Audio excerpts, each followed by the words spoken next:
Shalom, tema firman Tuhan.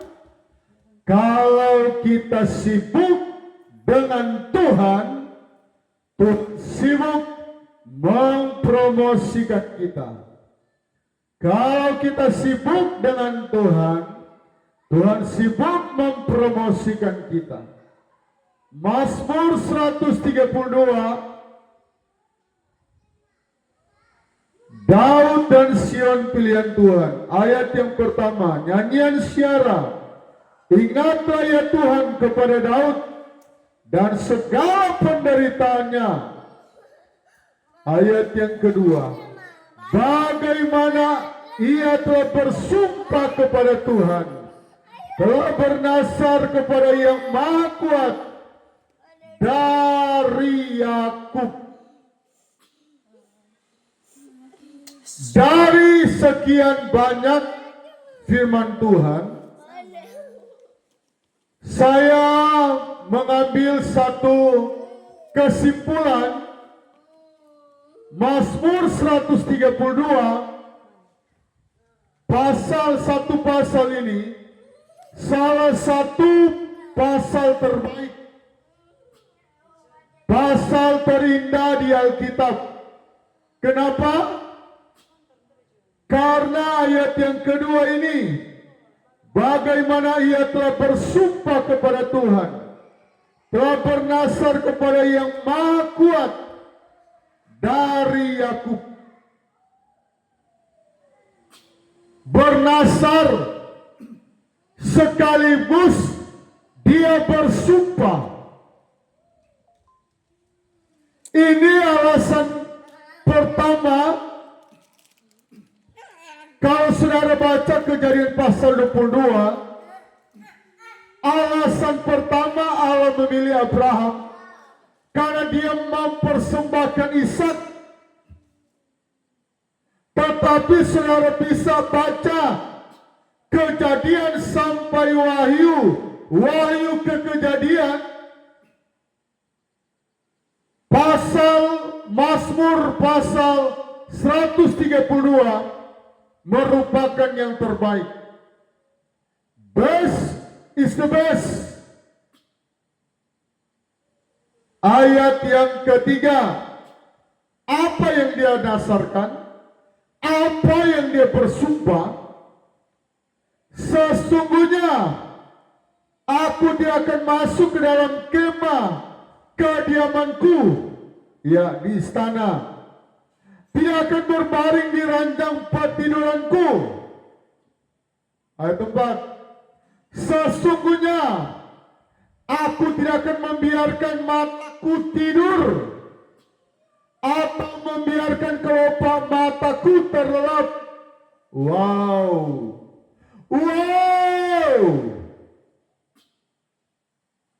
Ternyata ini adalah rahasia.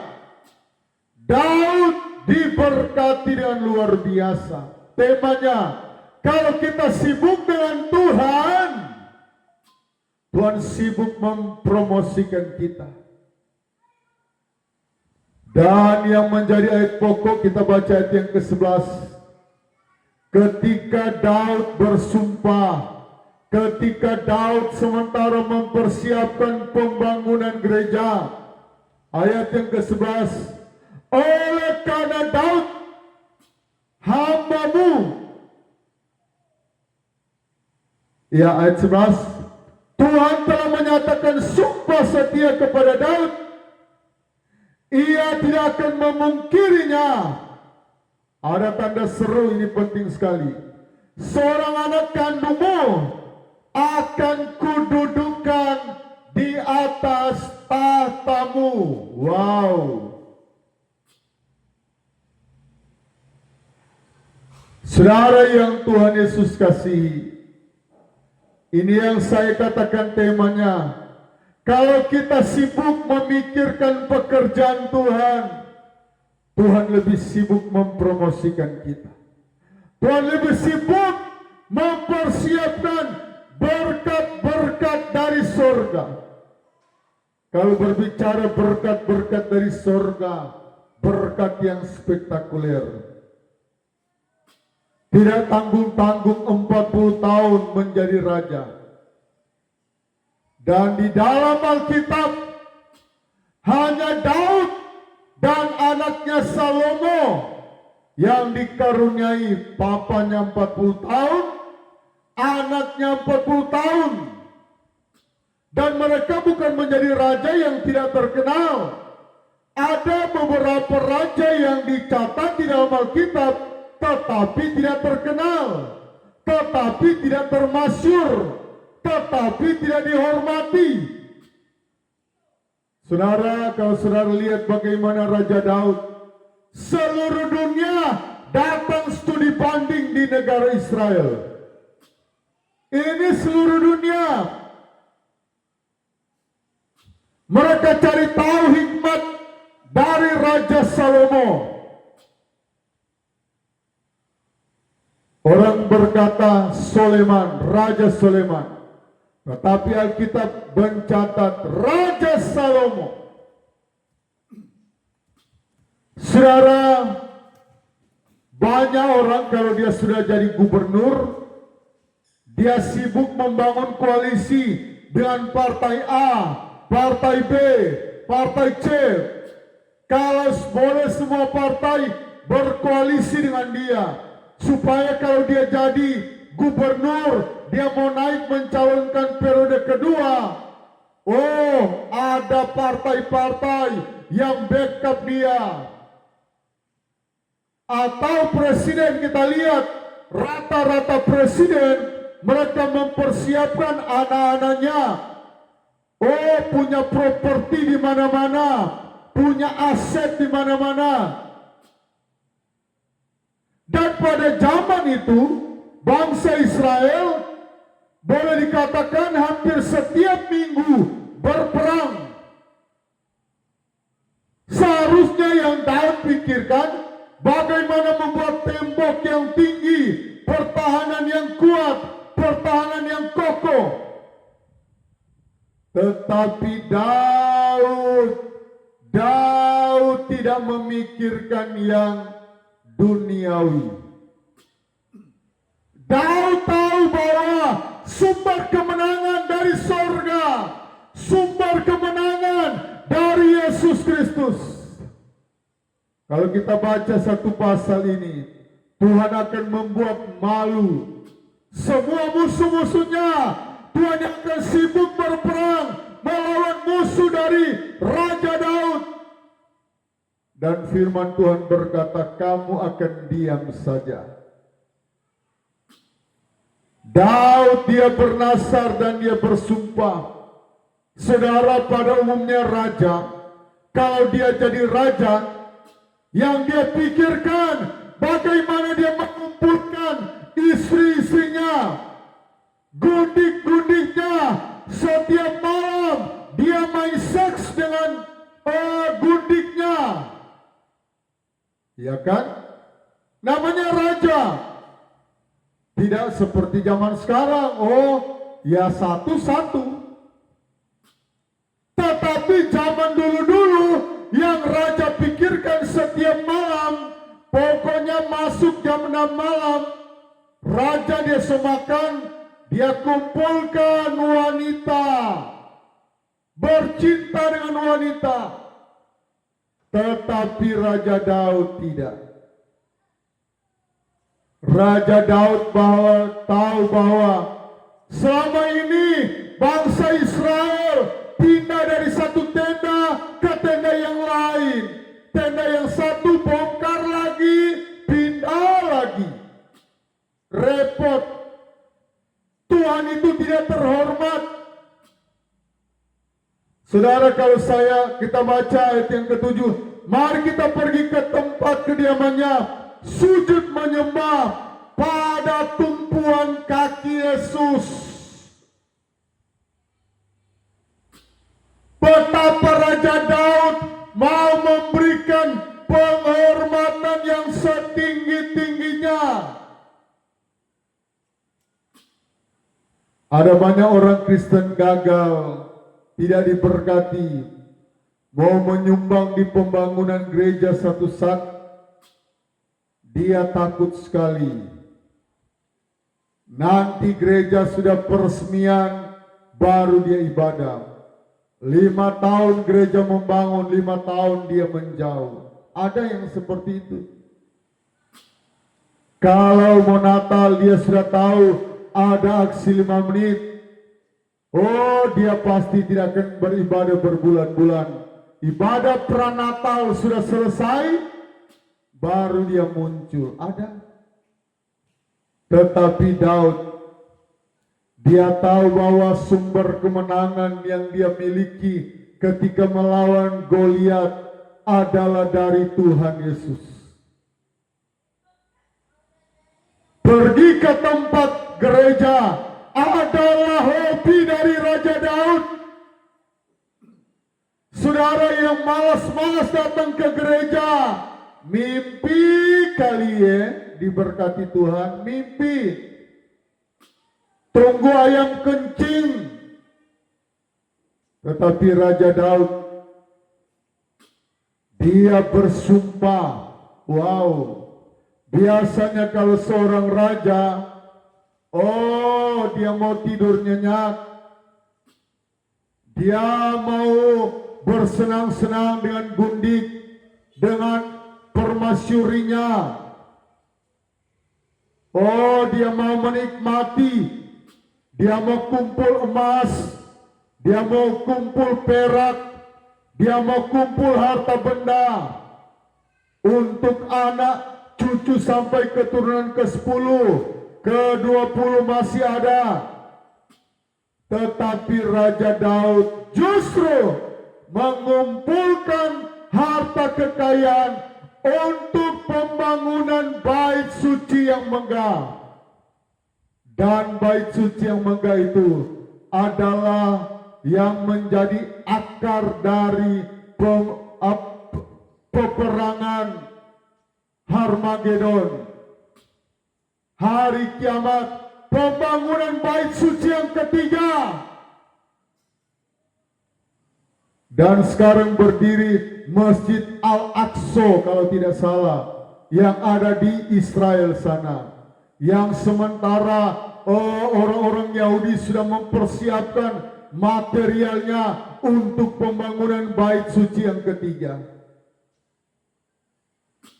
Saudara yang saya kasih dalam nama Tuhan, ide dari bait suci itu hanya timbul dari seorang pribadi. Saudara membaca dari Kejadian sampai Wahyu, ada Paulus yang hebat, ada Elia yang terangkat hidup-hidup, ada Musa yang akan datang pada akhir zaman.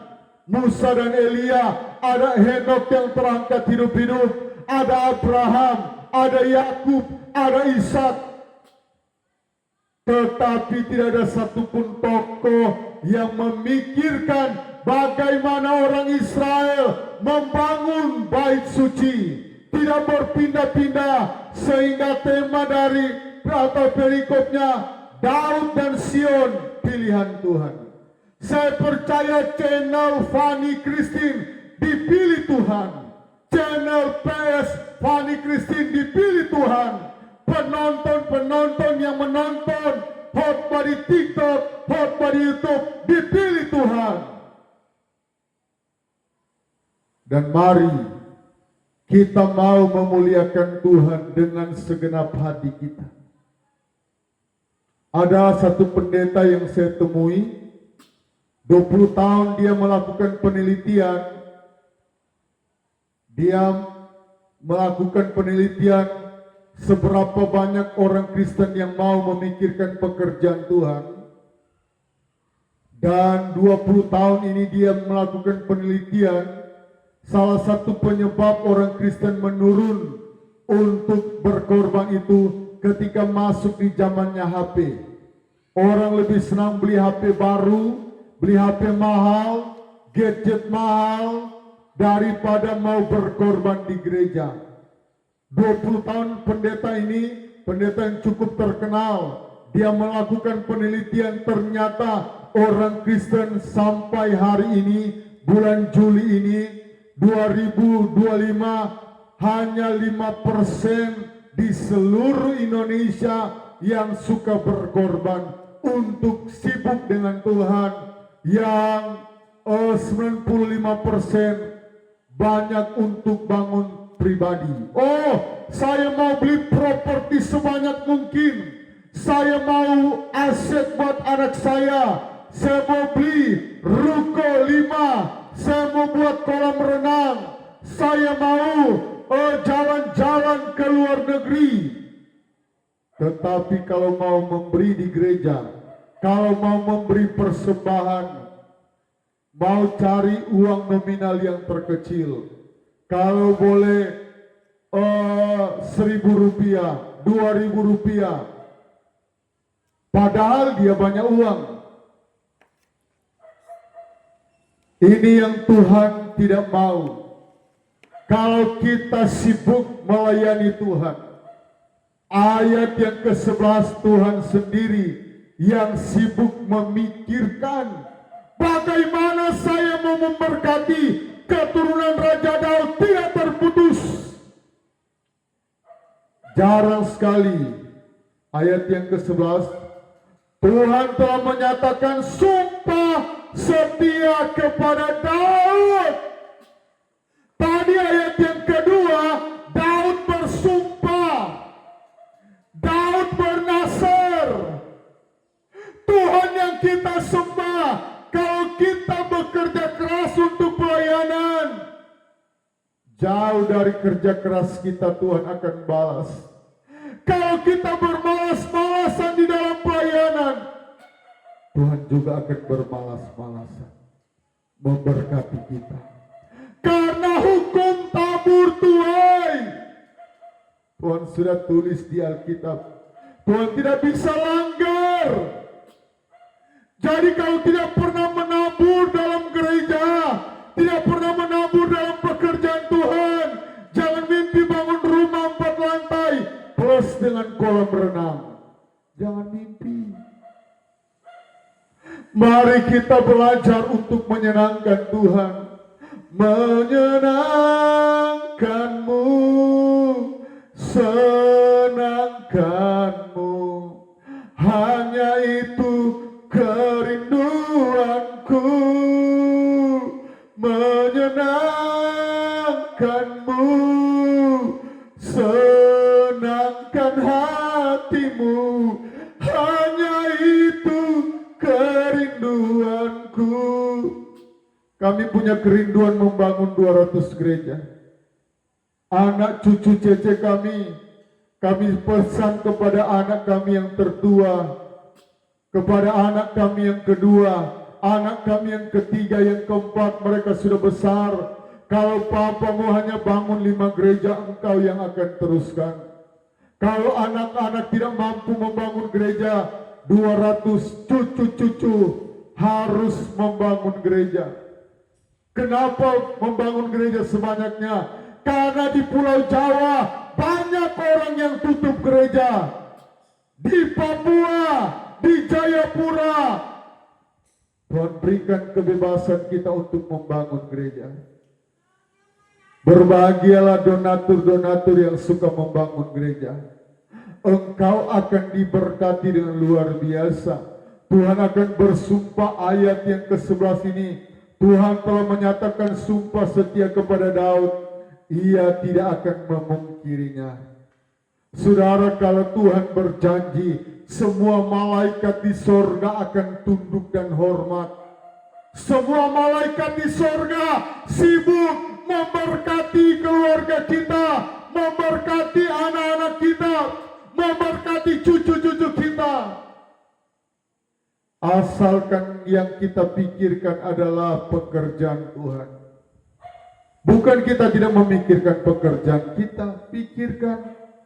Tetapi firman Tuhan berkata, pikirkanlah perkara-perkara yang di atas, bukan di bumi.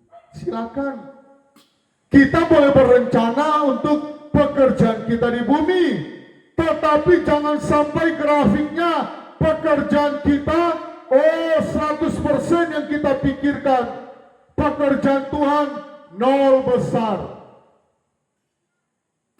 Kalau boleh 60% yang kita pikirkan pekerjaan Tuhan, 40% pekerjaan kita. Kalau lebih tinggi masa depan kita, properti kita, keuangan kita, berarti kita masih jauh dari kasih Tuhan. Dan Tuhan tidak tertarik dengan keluarga kita. Tuhan akan cari mana keluarga yang seperti modelnya Raja Daud. Modelnya Raja Daud itu special edition. Spesial edisi spesial. Kenapa? Karena saudara lihat dari Kejadian sampai Wahyu, satu-satunya figur tokoh Alkitab yang memikirkan pembangunan gereja hanyalah Raja Daud. Ada yang lain, Paulus ada, tetapi yang menonjolnya tinggi sekali, menonjolnya lari sendiri, cuma Raja Daud.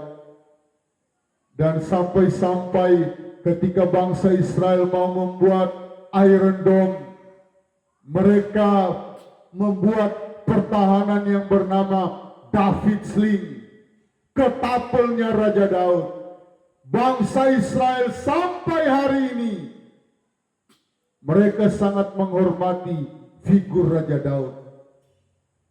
Dan gereja kami bernama Gereja Pondok Daud, karena Daud ketika dia mau memuji Tuhan, dia lakukan dengan sungguh-sungguh. Mari, ada rasa berdosa kalau engkau 1 bulan tidak beribadah. Ada rasa bersalah kalau 2 minggu berturut-turut engkau tidak beribadah. Seperti Raja Daud. Inilah kebenaran firman Tuhan. Saya yakin channel ini, penonton ini, channel Fanny Christine, PS Fanny Christine, dipilih Tuhan. Semua penonton di TikTok, di YouTube, dipilih dan diberkati Tuhan.